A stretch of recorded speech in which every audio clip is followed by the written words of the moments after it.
네, 다시 한번 우리가 우리 예수 그리스도의 다시 오심을 사모하고 기다리는 우리들이 주님의 구속사를 잠깐 우리가 또 한번 우리가 되새겨 보도록 하겠습니다.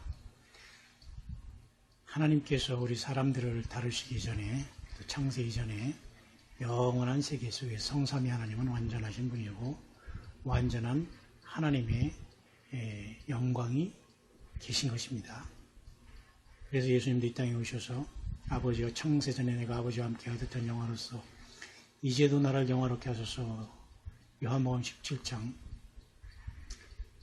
대제사장적인 그러한 인간과 하나님 사이의 유일한 중보자로서 예수님께서 그런 기도를 하고 하나님 아버지 앞에 영광을 돌리고 있는 모습에서 보았습니다.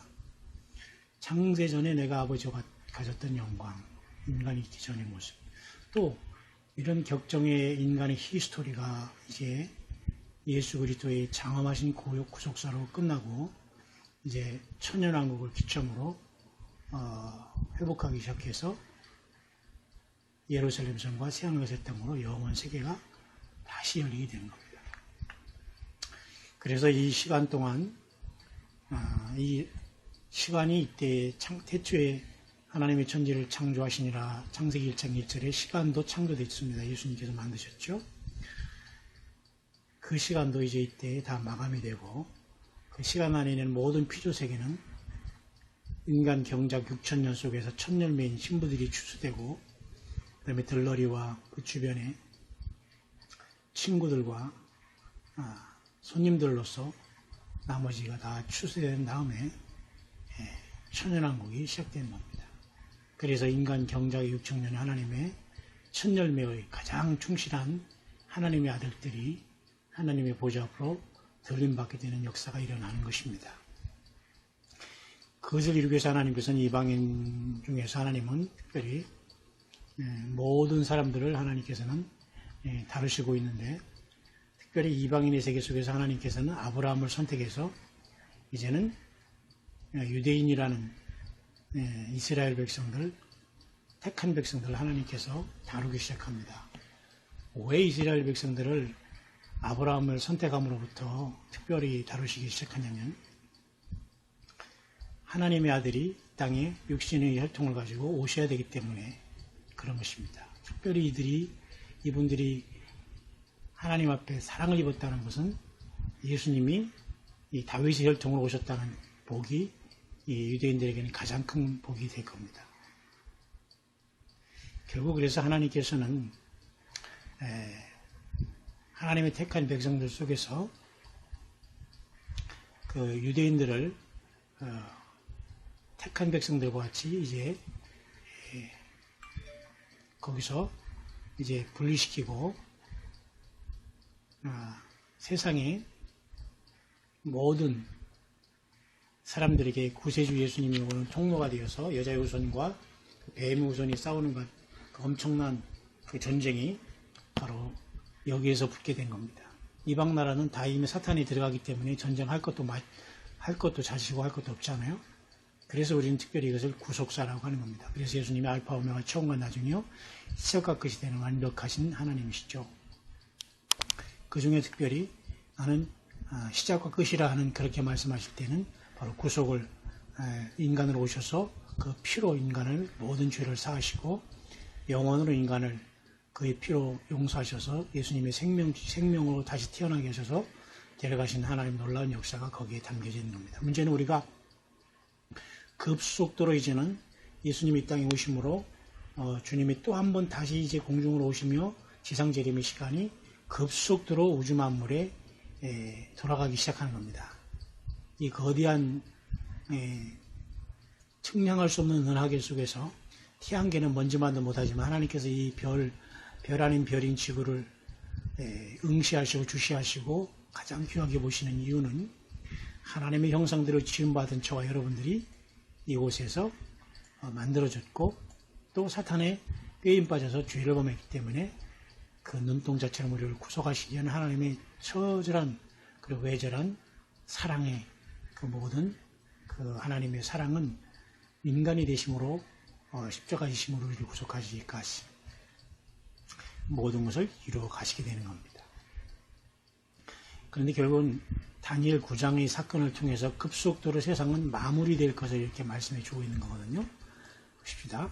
다니엘 9장 24절에는 바벨론에 있는 동안에 하나님께서는 다니엘에게 특별한 유대인들의 그 시간이 지나가야 되는 어떤 특별한 그 시간에 대해서 말씀해 주고 있는데요.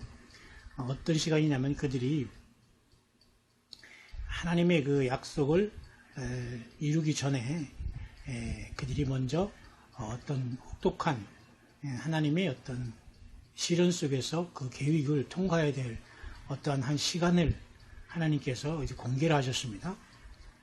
그것이 바로 다니엘 9장의 비밀인데요. 여기에 바로 이제 그 7년의 그 환란의 비밀이 여기에 다 담겨져 있게 되는 겁니다. 7년의 환란이 정말 시한부 종말로 일어나는 둥, 성경에 7년이라는 말에 어린아이가 나와 있냐는 둥, 이런 소리를 지금까지 하고 있다면 정말 우리는 이제는 너무 늦었지 않나 이렇게 보는 것입니다. 그래도 여러분 끝까지 그런 사람이 주위에 있다면 포기하지 마시라고 하면서 끝까지 회개하고 주님을 붙잡고 승리하기를 간절히 권면하시기를 바랍니다. 그래서 특별히 다니엘 9장 25절은 아닥사스다 왕이 특별히 조서를 발표했습니다. 기원전 446년이죠. 그래서 이때부터 7일에인 49년이 흐르고 또 나머지 또한 62일에인 434년이 흐릅니다. 도합 483년이 490년에 7년만 남겨놓고 예수님이 십자가에서 돌아가심으로써 다니엘 9장 25절이 이루어지게 되는 겁니다. 근데 호련히 마지막 490년의 한 일인 7년이 여기서 멈추게 됐습니다. 그러니까 사람들은 이것은 이해하지 못하는 사람이 너무 많아. 아니 하나님이 계속 70일에인 490년을 다 하지 왜 하필 69일에 놓고 7년을 빼놨느냐. 그런 논센스 하지 말라. 귀찮다. 그런 게 어딨냐. 그냥 지어버려라. 이렇게 하면서 사람들이 여기서 많은 사람들이 멈추고 또 이거 다 이뤘기 때문에 지금은 그런 7년이 없다는 등 여러 가지 이것도 여기서 많은 사람이 또 결국 여러분 아브라함도 이렇게 갈대우를 통해서 계속 그 우상의 도시 아버지가 되라 했잖아요. 우상을 만든 사람으로서 하나하나 주님께서 이렇게 불러내심으로써 이렇게 약속을 받아내는 것처럼 예수님의 부름받은 우리들로 이 천리역정을 통해서 모든 하나님이 또 사탄이 하나님 우리에게 시험을 통해서 연단 통해서 정금같이 나오도록 하기 위해서 시험을 주시죠. 그것은 테스트입니다. 사단은 우리에게 템프테이션을 줌으로써 유혹을 줍니다. 그러나 둘 다 공통적인 것은 둘 다 이겨야 된다는 겁니다. 그죠? 하나님이 준 것만이고 마귀가 준 건 아니고 그건 아닌 것이죠. 다 이겨야 된다는 전제 아래 다 우리의 유익인데요. 그러니까 이런 것들도 70일의 중에 이 한 일의 7년 이런 것을 다 따라오지 못하고 이해하지 못하거나 성령의 어떤 가르치심을 받지 못하면 또 여기서 그냥 자기 처소가 정해지는 거예요. 그러니까 최종 승자가 되라 이겁니다. 쉽게 말해서 천년왕국에 주님과 더불어 왕노릇하고 그 왕권을 가지고 영원한 새로 예루살렘 들어가서 영원토록 예수님과 동행을 사는 신부의 반열에 들으라는 것입니다. 1등 신부이면 나머지 2등, 3등, 은, 그 다음에 그런 많은 처소마다 말이죠. 많은 1층전, 2층전, 3층전, 그렇죠? 예루살렘 성까지 많은 사람들이 추수대에 올라올 텐데 우리는 특별히 요한계시를 통해서 첫 열매인 신부에 대해서 하나님은 다루고 있는 겁니다. 왜? 그것이 꽃이기 때문이에요. 구속사에. 그래서 신부들만 구원받는 건 아니잖아요. 신부들만 특별히 구속되는 것도 아니잖아요. 구속은 다 되지만 하나님께서 그 서열대로 반열대로 다 똑같이 로봇처럼 우리가 구원받는 게 아닌 거죠. 그렇잖아요. 자, 그래서 그 한 일에는 여기에서 딱 멈춰지고 주님께서 왜 이런 상황이 발생했냐면 자, 교회 시대가 왜 갑자기 여기 딱 들어왔냐면요. 이스라엘 백성들이 여기서 예수님을 거절했기 때문에 그러나 결국은 이것은 하나님의 구속의 섭리였지만 어쨌든 이스라엘은 이 사건을 통해서 예수님을 십자가에 못 박혔잖아요. 그죠? 주관적으로. 그러나 하나님의 객관적인 구속사 입장에서는 이건 당연히 있어야 할 일이지만 이 악역을 감당했던 이스라엘 백성들은 선하게 예수님 십자가에 달려 돌아가셔야지만 우리가 구원받습니다. 구속받습니다. 예수님 어서 달려 돌아가 주시옵소서. 이런 게 아니잖아요.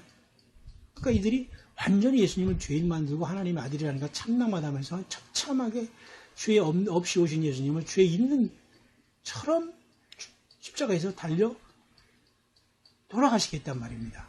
이 대가로 양면성 있는 거죠. 그래서 하나님께서는 유대인들의 시간을 잠시 멈추게 한 겁니다. 언제까지? 그들이 이제 완악한 마음을 잠깐 허락하면서 이방인의 그 마치 보아스의 아내 루시 만들어진 것처럼 그 이방인에서 2000년 동안 성령님을 오셔서 주님은 신부를 만드신 겁니다. 그럼 결국은 그래서 이 사도 바울의 역할은 굉장히 중요한 거죠. 그러나 구원은 유대인이나 이방인이나 구별이 없어요. 다 똑같이 예수님 안에서 한 몸으로 구원받는 거예요. 다만 그 구원의 시대와 그 방법은 똑같이 예수님의 보혈이지만 뭐가 다르냐면 그 역할과 사명이 다를 따름이에요. 그죠? 그걸 잘 이해해야 됩니다. 똑같이 예수님의 피로서 구원을 받지만 이방인인 우리들과 유대인들이 사명이 다르다는 겁니다. 우리는 7년 대환란 전에 이미 2000년 동안 주님과 더불어 양육받고도 떠나고 이들은 이때 주님을 거부했기 때문에 7년 환란의 야곱의 환란을 통해서 저들이 정금같이 나와서 주님을 통회하면서 회복하며 구세주로 하나님으로 부르게 된다는 겁니다. 그래서 다니엘 9장 26절은 결국은 언제 일어나냐면 교회 시대의 초반기에 일어나서 이미 AD 70년에 디도로 인해서 예루살렘이 멸망하고 그 후로서 2000년 동안 오면서 많은 전쟁 속에서 이제는 끝전쟁만 남겨놓고 있는 건데 그것을 감당할 자가 바로 적그리스도의 출현으로 7년 대환란 직전에 일어나게 된다는 내용인 것입니다. 그래서 결국은 이 교회 시대가 끝나는 지금 우리는 이제 어디에 와 있느냐? 여기 와 있다는 겁니다. 여기 랩처. 이게 휴거라는 겁니다. 이 휴거가 뭐 무식하고 배우지 못하고 막 그냥 세상 현실 도피하는 사람들이 하늘로 가자 으쌰으쌰하는 그런 게 휴거가 아니에요. 성경에 나왔기 때문에 우리가 공중에서 주님을 영접하는 것이 너무도 성경이기 때문에 모든 성령이 가르쳐짐을 따라온 사람들은 다 여기서 만나게 돼요. 교단과 교파와 모든 걸 다 추월해서 예수님 때문에 만나게 되는 겁니다. 신부로. 그죠? 자, 그래서 주님은 다시 한번 이때 교회 시대가 간 다음에 유대인의 시계를 7년 대화를 통해서 돌리기 시작하는 거예요. Regimes is ticketing. 그죠? 그러면서 7년의 환란 통해서 이들을 불 속에서 구원해내는 겁니다. 그게 바로 다니엘 9장 27절에 후반절의 역사가 일어나고 전 3년 반에 이렇게 적그리스도가 평화조약을 맺고 이 참남한 후 3년 반 42살이 지난 다음 끝에 주님이 재림하신 겁니다. 계시록 19장인 거죠. 그래서 천년왕국 영원세계로 우리가 복귀하게 되는 겁니다. 여러분, 바로 이러한 내용들이 제가 요한계시록을 여러분과 같이 함께 나누며 또한 주님의 메시지를 여러분에게 소개하며 가장 성경적인 메시지를 소개하면서 좌로나 우로나 바라보지 말고 오직 주님을 바라보면서 예루살렘의 주님과 시온산에 서자는 그러한 메시지를 여러분에게 나누고 있는 것입니다. 함께 끝까지 승리하는 저희 여러분들 되기를 바랍니다.